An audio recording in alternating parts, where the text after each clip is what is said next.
안녕하세요. 오후의 책방입니다. 여러분들께서 제가 마치 피곤해 보인다면 제대로 보신 겁니다. 1시간 동안 녹화를 했는데 카메라가 꺼지면서 메모리가 다 날아가 버렸어요. 다시 녹화합니다. 진짜 눈물 날라 그래. 다시 해야죠.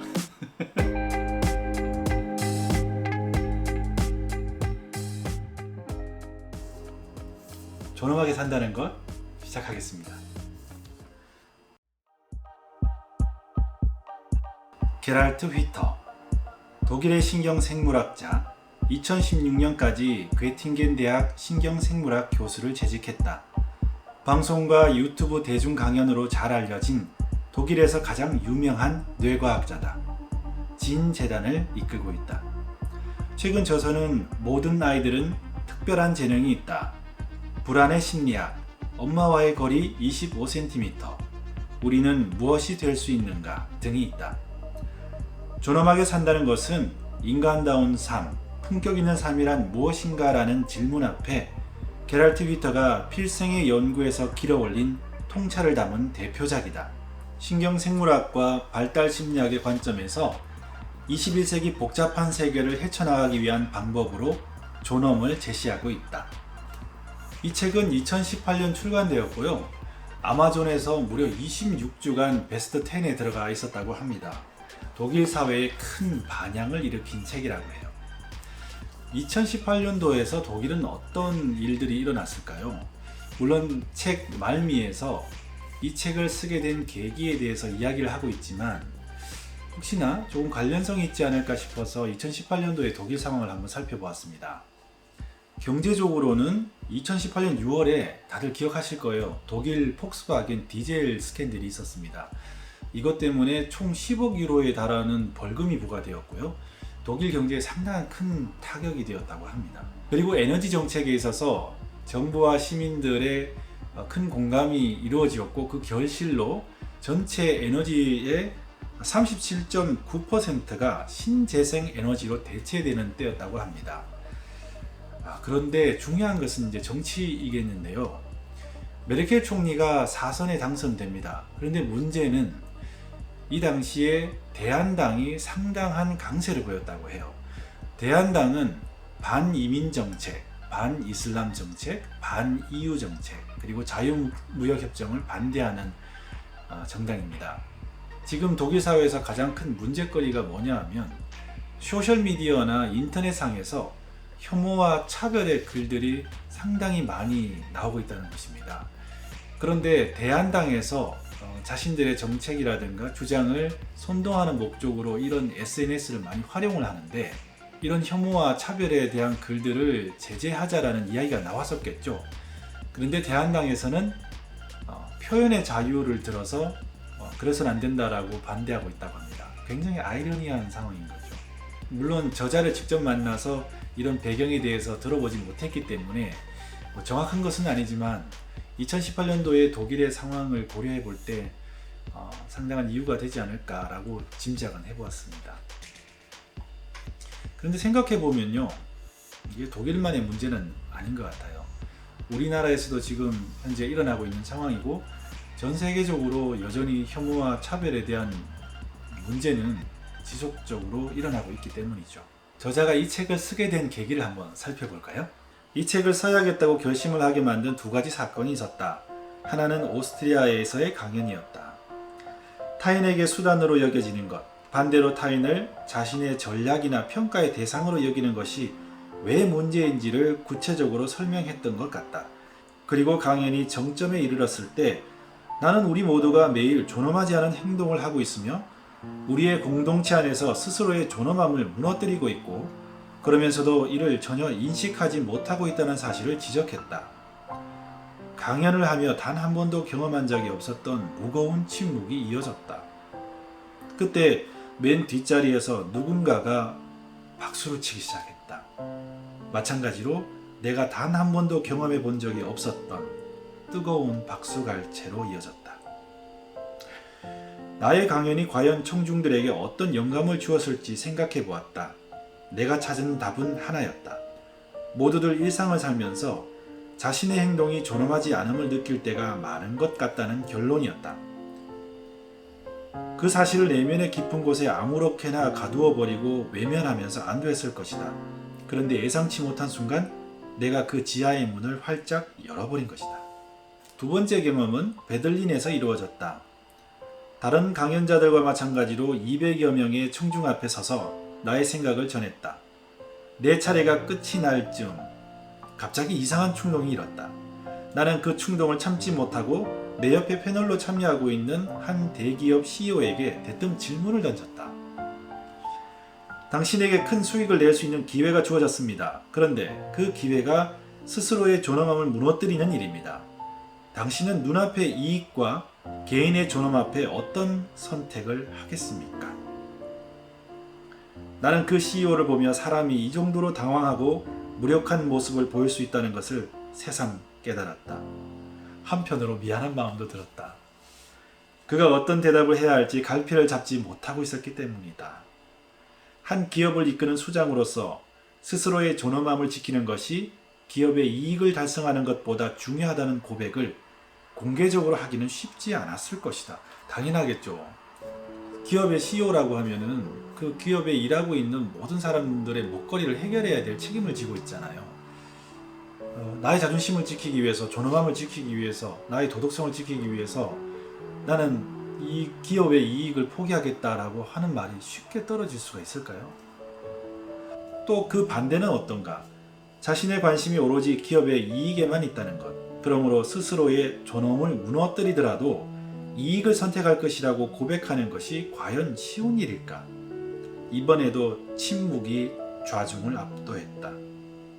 곧이어 다시 박수가 터져나왔다. 이 책을 읽으면서 많은 분들께서 공감하시겠지만 생각보다 많은 분들이, 아니 거의 대부분의 사람들이 존엄함을 무시하거나 또는 나의 존엄함을 무시당해 본 경험을 가지고 있구나라는 것을 알게 됩니다. 제가 이 책 리뷰를 준비하면서 몇 가지 질문을 스스로에게 던져보았습니다. 첫 번째는 저뿐만 아니라 모든 사람들에게 이 책은 꼭 읽을 만한 가치가 있는 책인가? 빅 히스토리에 관련된 분야, 예를 들어서 지질학 분야의 남욱현 박사님은 복잡하고 불안정한 사회의 새로운 패러다임으로 인류세라는 표현을 쓰셨습니다. 물론 이 용어는 조금 논란이 있긴 하지만 그 옛날 공룡이 그랬듯이 지금 현재 지구에서는 인간을 대신할 존재는 없습니다. 그러니 비록 논란이 있다 하더라도 인류세라는 표현은 타당해 보입니다. 서울시립과학관 관장님이신 이정모 박사님은 자연은 멸종의 역사라고 표현하셨습니다. 지금까지 지구의 상에서는 5번의 대멸종이 있었고 지금은 6번째 대멸종이 진행 중이라는 것이죠. 대멸종은 여러 과학 분야에서 그리고 다큐멘터리에서 이미 여러 차례 다뤄지고 있는 주제입니다. 얼마 전 카오스 사이언스에서 이정모 박사님께 이런 질문을 던졌어요. 박사님, 6번째 대멸종이 진행 중이라면 그 결과는 부정적일까요? 긍정적일까요? 네, 박사님은 이런 얘기를 하시더라고요. 6번째 대멸종이 다 이루어졌을 때 긍정적인 미래는 있을 수가 없어요. 지난 5차례의 대멸종을 보면 그 당시에 최고 포식자, 아니면 가장 많은 개체를 갖고 있었던 생명체는 반드시 멸종했습니다. 지금 6번째 대멸종기의 최고 포식자는 누가 보더라도 사람이에요. 또 생물량으로 봐도 그렇거든요. 그러니까 가장 많은 생물량을 갖고 있는 생명체가 사람입니다. 그러니까 사람은 6번째 대멸종에서 절대로 살아남을 수가 없어요. 어쩔 수 없이 비관적일 수밖에 없는 거예요. 그런데 이정모 박사님은 기가 막힌 말씀을 하십니다. 지구에 사람이 사라지고 없다면 이 우주는 도대체 무슨 의미를 가지느냐는 것이죠. 인간이 없는 지구 어떻게 보면 멋지겠는데 라고 생각하시는 분 되게 많아요. 인간이 없는데 아주 생태가 아름다울 게 무슨 의미가 있어요. 인간이 없는데 우주가 무슨 의미가 있습니까? 내가 없는데. 인간이 없는 지구, 인간이 없는 자연, 인간이 없는 우주는 그냥 의미가 없다고 생각해요. 아무리 풀이 넘쳐나고 물고기가 많고 생명 다양성이 있다 하더라도 우주에게는 가장 처참한 상황입니다. 인류가 없었다면, 호모사피엔스가 없었다면 우주는 자기 나이가 138억 살인지도 몰라요. 호모사피엔스가 없었다면 어떤 동물과 식물도 이름을 가져보지 못했을 겁니다. 호모사피엔스가 없으면 꽃이 예뻐 본 적이 없어요. 꽃이 어떻게 하면 예쁩니까? 사람이 가서 너 참 이쁘구나 하고 고백해줘야 이쁜 거잖아요. 사람이 없는 우주는요, 아무리 겉으로 보기에 화려해 보여도 제가 보기에는 아름다움과 생명이 없는 우주일지도 모릅니다. 우주에게도 그것은 가장 처참한 상황일 수 있다라고 합니다. 그래서 인간의 존엄함이라는 문제는 사회 문화적인 또는 인권의 문제로 국한되지 않습니다. 게랄트 위터는 더 이상 풀벌레 소리가 들리지 않는다라고도 표현을 했는데요. 저는 이 대목에서 눈물이 왈칵 쏟아지더라고요. 지금 좀 욕을 먹고 있는 드라마 중에 하나가 아스달 연대기인데, 은섬이 그 곡식 중에 쌀인가요? 좀 먹으려고 했는데 농사꾼이 와서 내 곡식에 내 땅에 손대지 마라고 하잖아요. 그때 은섬이 이런 얘기를 합니다. 땅을 내 것이라고? 그 말은 바람, 하늘을 나의 것이라고 하는 것과 똑같은 말인데 라고 하면 의아해하죠. 미국의 개척자들이 왔을 때 땅을 자기 것이라고 말할 때 인디언들이 어머니 땅을 어떻게 소유할 수 있냐고 질문했던 것과 똑같습니다. 저자의 말을 곱씹어 생각해보면 끝없이 이윤을 추구하는 사회, 끝없이 소비하는 자본주의 시스템에서는 지구는 더 이상 스스로 회복할 수 없는 지경에 이르렀다는 것이죠.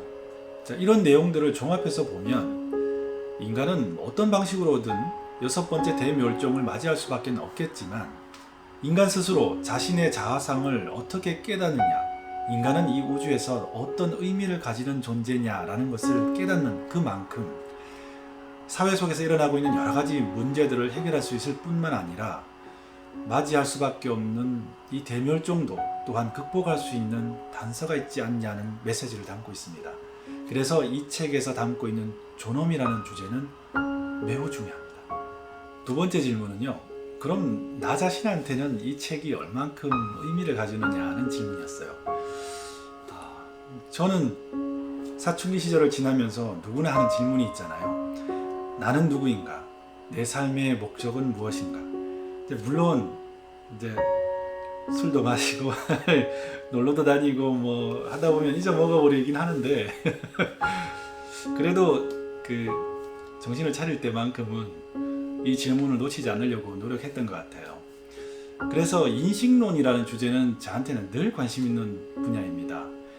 도대체 호모사피엔스 사피엔스는 어떤 존재이길래, 이 우주 안에서 어떤 의미를 가진 존재이길래 신을 인식하고 문화를 창조하고 자기 자신을 인식하는 것일까?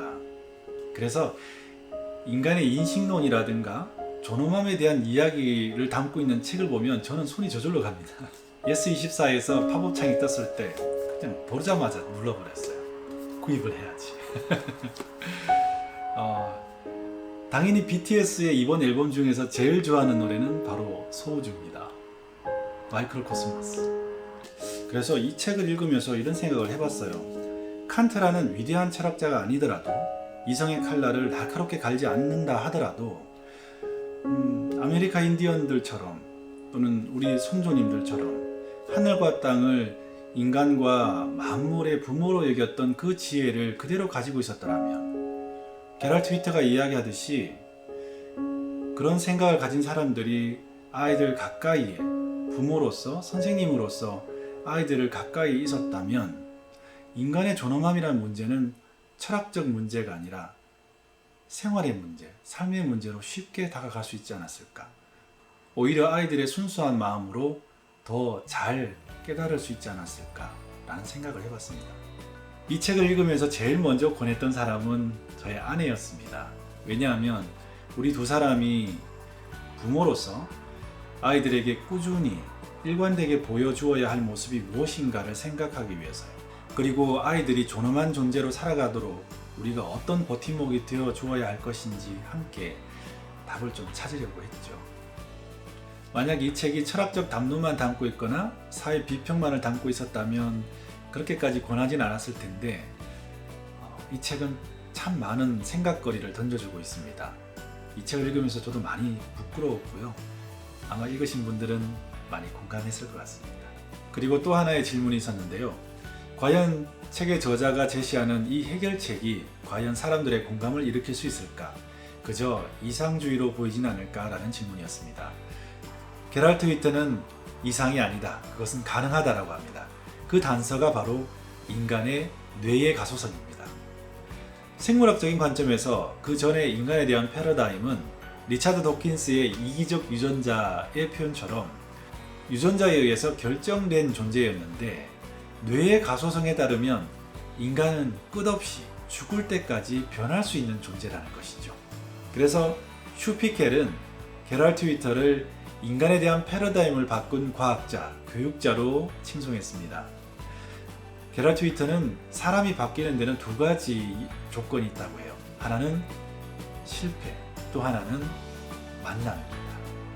이 책을 만나신 분들, 인생을 살면서 많은 실패를 경험하고 이 책의 가치를 아시는 분들의 이야기를 들어보도록 하겠습니다.